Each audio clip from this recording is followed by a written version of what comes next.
Seperti apa rasanya hidup di dalam kapal perang raksasa IJN Yamato? Angkatan Laut Kekaisaran Jepang, atau yang dikenal dengan sebutan IJN atau Imperial Japanese Navy, pada awal dekade 1940-an memiliki sebuah filosofi perang yang sangat ambisius. Jika Amerika Serikat bisa membangun banyak kapal perang, maka Jepang akan membangun satu kapal yang sanggup melawan semuanya sekaligus. Dari pemikiran inilah lahir sebuah mahakarya teknis sekaligus simbol kekuatan dan keputusasaan, kapal tempur IJN Yamato. Kapal ini bukan sekadar kapal perang biasa, ia adalah kapal tempur atau battleship terbesar dan terberat yang pernah dibangun dalam sejarah manusia, dirancang untuk menghancurkan musuh, bahkan sebelum mereka punya kesempatan untuk menembak balik. Yamato mulai bertugas pada tahun 1941, dan segera menjadi kebanggaan, namun juga cerminan dari strategi Jepang yang semakin terdesak di tengah kancah Perang Dunia II. Bayangkan sebuah struktur logam raksasa yang mengapung di lautan. Yamato memiliki berat penuh sekitar 72.000 ton. Ini berarti 3 kali lebih berat dari kapal perang konvensional pada masanya. Panjangnya mencapai 263 meter, sebanding dengan 2,5 lapangan sepak bola yang dijejerkan. Kapal ini dilapisi dengan armor atau pelindung baja setebal 650 mm di bagian vitalnya. Ini bukan sekadar lapisan tipis, melainkan dinding baja masif yang dirancang agar peluru dari kapal lain seolah memantul seperti bola pingpong, nyaris tanpa kerusakan. Yamato dilengkapi dengan persenjataan yang luar biasa. Meriam utamanya terpasang dalam 3 menara raksasa yang disebut turret, dan setiap turret ini berisi 3 meriam kaliber 460 mm. Ini adalah meriam terbesar yang pernah dipasang di kapal perang manapun.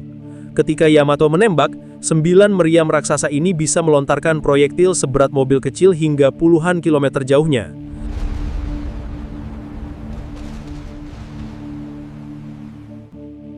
Selain meriam utama, kapal ini juga dipersenjatai ratusan meriam anti pesawat untuk menghadapi ancaman dari udara, sejumlah tabung torpedo, dan senjata sekunder lainnya yang tak kalah mematikan.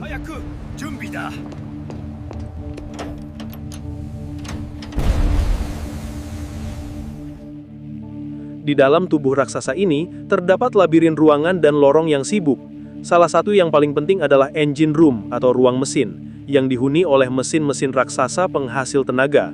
Di sana, suhu bisa mencapai tingkat yang sangat tinggi, serasa seperti sauna neraka. Dengan suara bising yang memekakan telinga dari turbin dan gear, awak kapal yang bertugas di sini harus berhadapan dengan panas ekstrim dan kelembapan, bekerja di antara pipa-pipa panas dan mesin yang bergemuruh sepanjang waktu. Interior setiap turret meriam utama juga merupakan dunia tersendiri. Untuk mengoperasikan satu meriam seberat itu, dibutuhkan lebih dari 100 awak. Mereka bekerja dalam ruangan yang sempit, gelap, dan sangat bising, terutama saat meriam ditembakkan. Posisi ini adalah salah satu yang paling berbahaya, karena setiap kerusakan pada turret bisa berakibat fatal bagi semua awak di dalamnya. Kemudian, ada mess hall atau ruang makan, tempat ribuan awak berkumpul untuk menyantap makanan. Meskipun ukurannya besar, ruangan ini pasti terasa padat saat jam makan tiba. Untuk tidur, para awak tidak memiliki kamar pribadi. Mereka tidur di sleeping quarters atau tempat tidur gantung atau hammock yang digantung sangat rapat satu sama lain. Dalam satu ruangan bisa ada hingga 200 orang, dengan hammock bertumpuk hingga 4 lapis. Bisa dibayangkan betapa minimnya privasi dan betapa bisingnya suasana. Jika kapal sedang berlayar di laut yang bergelombang, tidur di hammock akan terasa seperti ayunan gratis yang bisa memicu mabuk laut. Fasilitas sanitasi juga sangat sederhana. Toilet di kapal ini umumnya berupa toilet duduk kayu yang berjajar tanpa sekat privasi, dan kotoran langsung dibuang ke laut. Saat badai atau laut sedang bergelombang, ada resiko disiram balik dari bawah. Sebuah pengalaman yang tentu sangat tidak menyenangkan. Mandi pun dilakukan dengan air laut, yang terasa lengket dan asin di kulit. Antrean panjang untuk menggunakan fasilitas ini juga menjadi pemandangan biasa. Dengan desain dan ukuran yang begitu masif, Yamato memerlukan jumlah awak yang luar biasa. Dalam kondisi penuh, kapal ini bisa dihuni oleh sekitar 2.500 hingga 3.300 orang, tergantung pada misi yang diemban.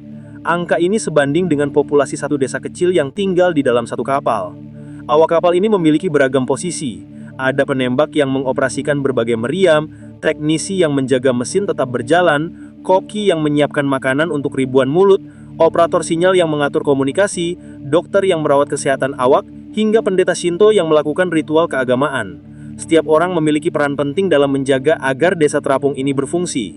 Keseharian di dalam Yamato diwarnai oleh rutinitas yang ketat dan disiplin militer yang tinggi. Makanan utama para awak umumnya adalah nasi, ikan kering, dan sup miso. Kadang-kadang mereka mendapatkan daging kaleng sebagai variasi, namun secara umum, dietnya sangat mendasar dan repetitif. Minuman yang umum adalah barley tea atau teh jelai, minuman hangat yang populer di Jepang, dan sake khusus hanya disajikan saat upacara-upacara tertentu. Menyiapkan dan menyajikan makanan untuk ribuan orang setiap hari adalah tugas logistik yang sangat besar. Tidur, seperti yang sudah disebutkan, adalah perjuangan untuk mendapatkan istirahat yang layak. Ruangan tidur yang sempit, bising, dan minim cahaya natural membuat kualitas tidur sering kali terganggu. Ditambah lagi, gerakan konstan kapal bisa menyebabkan mabuk laut yang sangat parah. Selain tugas dan latihan perang yang intens, ada beberapa bentuk hiburan atau ritual untuk menjaga semangat awak kapal. Menulis surat kepada keluarga adalah salah satu cara penting untuk menjaga koneksi dengan dunia luar dan menenangkan batin. Latihan perang dan upacara hormat kepada kaisar adalah bagian tak terpisahkan dari kehidupan sehari-hari, menanamkan loyalitas dan kesiapan tempur. Sesekali, para awak juga mengadakan pertunjukan kecil atau memainkan musik untuk hiburan antar awak, memberikan momen relaksasi langka di tengah ketegangan. Sepanjang waktu, mereka hidup dalam kewaspadaan tinggi, rutinitas yang ketat, ketidaknyamanan fisik, dan sedikit sekali privasi.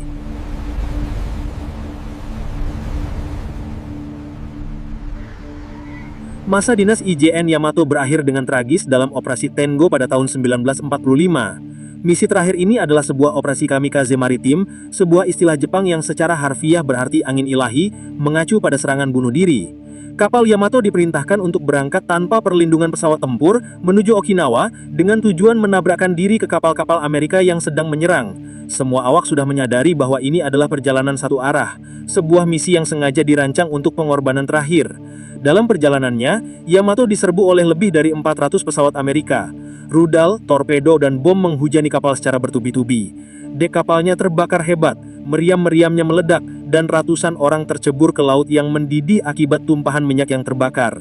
Kapal raksasa itu, yang dirancang untuk menjadi dewa di laut, tak berdaya menghadapi serangan dari udara. Akhirnya, setelah dihantam berkali-kali, Yamato meledak dalam satu dentuman raksasa yang mengerikan. Ledakannya begitu dahsyat sehingga terdengar sejauh 200 km. Dari sekitar 3.000 awak kapal, hanya sekitar 280 orang yang berhasil selamat. IJN Yamato bukan sekadar kapal perang, ia adalah simbol ambisi yang mulia namun ending tragis. Dirancang untuk menjadi dewa di laut, ia justru mati tak berdaya dari serangan udara, sebuah ironi pahit dari strategi perang yang salah perhitungan. Kini, Samudra Pasifik menyimpan rangka baja raksasanya sebagai makam bawah laut, menyimpan cerita ribuan pemuda Jepang yang tidak pernah pulang, dan menjadi pengingat abadi tentang biaya yang harus dibayar dalam peperangan. Gimana menurut kalian? Tulis di kolom komentar ya. Jangan lupa like, share, dan subscribe Koprol Gondrong untuk konten menarik lainnya.